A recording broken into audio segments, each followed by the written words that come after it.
সরকারের দুর্বলতার কারণেই মপতন্ত্র প্রশ্রয় পেয়েছে।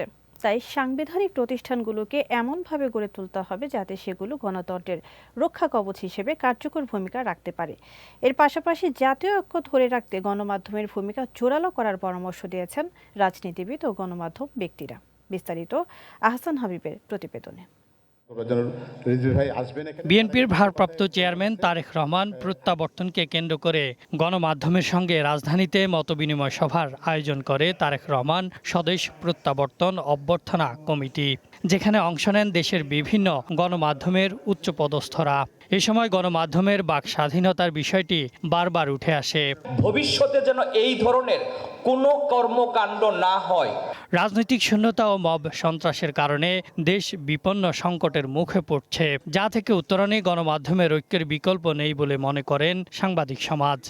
আপনাদের পার্টি থেকে একটা ইন্ডিপেন্ডেন্ট সার্ভে করেন, কোন সংবাদপত্র, কোন টিভি ইন্ডিপেন্ডেন্টলি করে, এথিক্যালি করে।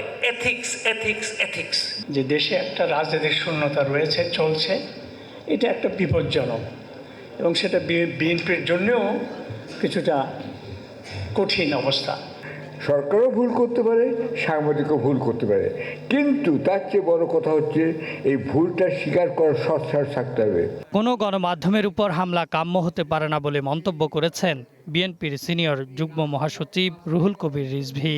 কারো বক্তব্য এবং মতামতের জন্য কোনো প্রতিষ্ঠান, সেটা গণমাধ্যম হোক, সেটা সাংস্কৃতিক প্রতিষ্ঠান হোক, তার উপর আক্রমণ হওয়াটা, বিশেষ করে এই সময়ে ফ্যাসিবাদ উত্তর এই সময়ে, এটা কখনোই কাম্য হতে পারে না। গণমাধ্যমে হামলা জাতির জন্য লজ্জার এমন মন্তব্য করে বিএনপির স্থায়ী কমিটির সদস্য সালাউদ্দিন আহমদ দুটি পত্রিকা অফিসে আগুনের ঘটনা আইনশৃঙ্খলা বাহিনীর ভূমিকা নিয়ে প্রশ্ন তোলেন।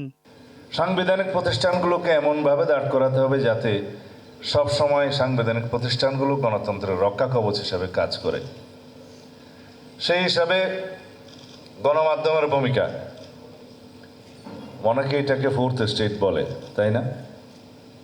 কিন্তু বাংলাদেশে আমরা কি এটা পারবো, সেই সিদ্ধান্ত আপনারা নেবেন।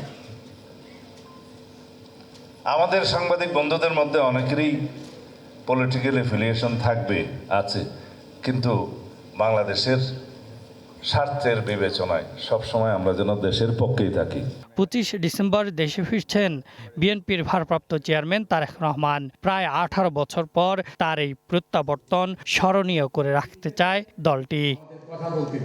Ahsan Habib, green TV, Dhaka.